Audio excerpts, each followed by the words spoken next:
The fact is, the Russians are winning. Ukrainians having defeated the Russians, and there's nobody more effective at defeating the Russians than the Ukrainians. Boris Johnson is by far the most accomplished clown in the NATO circus. Boris Johnson is so far removed from reality, it's not even funny. It's just Our basic goal was to defeat the Russians in Ukraine, wreck their economy, and drive them out of the ranks of the great powers.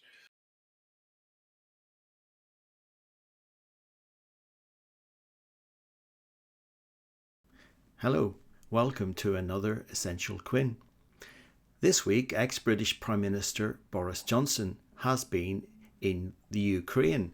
I will share the clips of what he said and the reaction from some of the leading military and strategic analysts of our time. At the end, we'll do a wrap up and some comments. I hope you will stay for that, and thank you for watching. Here we go. Colonel, here's somebody who disagrees with you. I'm sure the audience is 100% on your side, and you are welcome to brush his hair. Cut number 7. As for the role the Ukrainians could themselves play in stability and security in the Euro-Atlantic area, it's obvious. You know, this thanks to the heroism of the Ukrainian forces.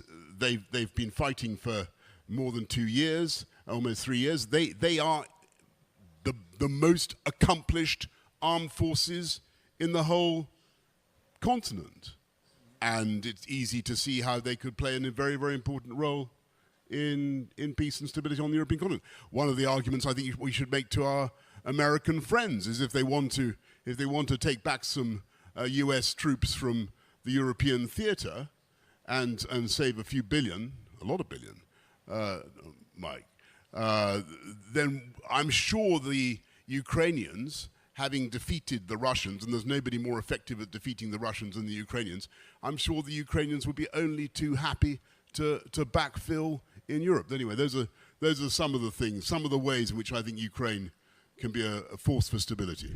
Delusional? Well, let's put it this way. I think that Boris Johnson is by far the most accomplished clown in the NATO circus. There's nobody who is capable of more outrageous statements and behavior than Johnson. No, this is absurd nonsense. The man is completely outrageous. He's reading from a script. He doesn't know anything, doesn't know what he's talking about, and he doesn't care. And unfortunately, I think Pompeo falls into the same club. These people are shameless warmongers. It pays them. It rewards them. The people that want war pay them very well. That's the catastrophe we're dealing with right now. And there's nobody more effective at defeating the Russians than the Ukrainians. Before you explode, Scott, before he said that, he said that Ukraine will soon be a member of the EU and a member of NATO. just saying it doesn't make it happen. Ukraine will never be a member of the EU, and Ukraine will never be a member of NATO. Did you hear the last thing he said? He said that Europe should encourage Americans to leave Europe and they'll be backfilled by Ukraine. So Ukrainians, in addition to defeating Russia, a nuclear power, by the way, Ukraine will now take over the role of American military might in Europe. They will backfill. They will have 100,000 Ukrainians in Poland. If you ask the Poles how about they feel about that, last time I checked, the Poles were demanding Ukrainians apologize for the Volyn massacre, 1943. Boris Johnson is so far removed from reality, it's not even funny. It's disgusting, though, because the stupidity of what he says is listened to because of the so-called quality of his resume, former prime minister of Great Britain. So he gets invited to places like this, he speaks, and people listen to him. At the end of the day, though, there's no seriousness behind his words. All that's going to happen is he's going to encourage people to continue pursuing these same failed policies, and hundreds of thousands more of Ukrainians are going to die. $100 billion are going to be lost. Tens of millions of people will be displaced. And again, our basic goal was to defeat the Russians in Ukraine, wreck their economy, and drive them out of the ranks of the great powers. The fact is, the Russians are winning. And people in the administration surely know this, and they surely know that there's no way to turn this around. Despite their public utterings, they have to understand that the Ukrainians are in deep, deep trouble and the situation's only going to get worse. They're doomed. They made a catastrophic mistake allowing this war, actually promoting this war in February of 2022. And they and the Ukrainians are going to pay an awful price for that mistake. You want to remember that what's going on in Ukraine is something that the Russians have long said represents an existential threat to them. It's a major war right on their border. And you want to remember that going back to the start of this conflict, we have made it clear that our basic goal is to drive the Russians out of the ranks of the great powers. Our basic goal was to defeat the Russians in Ukraine, wreck their economy, and drive them out of the ranks of the great powers. So the Russians are obviously scared. They have no intentions of losing. And if they get at all desperate, if they think we're upping the ante in a way that puts them at a great disadvantage, you can rest assured that they're going to give at least serious considerations to using nuclear weapons.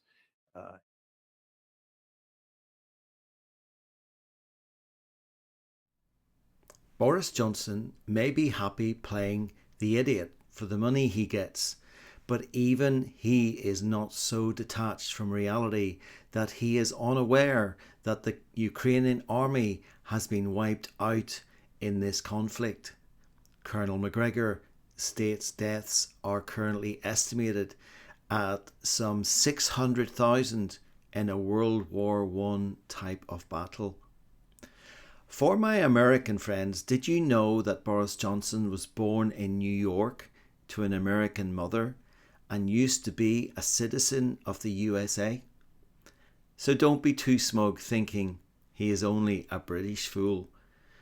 Of course, if you look at it through a different lens, the one provided by Boris Johnson's paymasters, then the Ukrainian war is meeting its goals perfectly. First, Orthodox Christians on both sides are killing one another.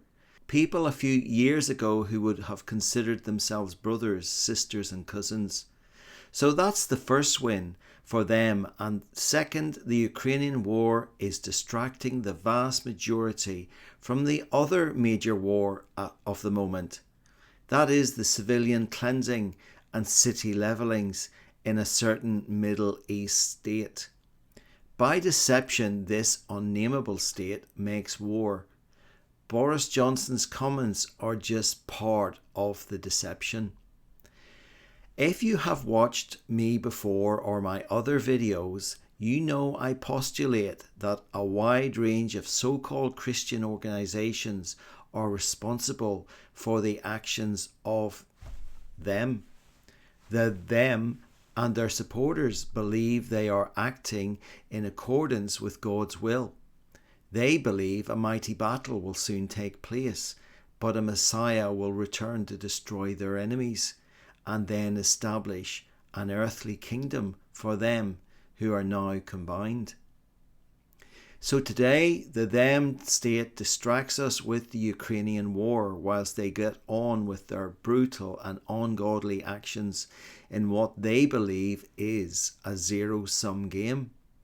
If they are successful with their cleansings and levellings, they hope they have solved their security issues. If they are not successful and provoke a world war, then of course the Messiah returns to save them, or at least they hope. I believe the Christian Bible says something different. The original thems were utterly destroyed in 70 AD, and we now live in what the Bible calls the millennial era. An era which the Bible tells us ends with the utmost wickedness and godliness. An era when people are ruled by lies and deceptions and the false prophet. A false prophet who perhaps tells everyone in the world all religions, all paths to God are equal and valid. With this certain prophet, even atheists get a free pass and everyone is universally saved. This is the new universal dogma. Time will prove if this new diversity religion is indeed the false prophet. prophesies for in the end times, but surely you realize the significance of this week's announcement. So based on what is referred to as the amillennialist interpretation of Scripture, I do not believe the Ukraine or the Middle East wars will lead to a world-ending nuclear war. That right and power is reserved to God. More key truths of the amillennial prophecy position will be revealed shortly, in a matter of weeks perhaps.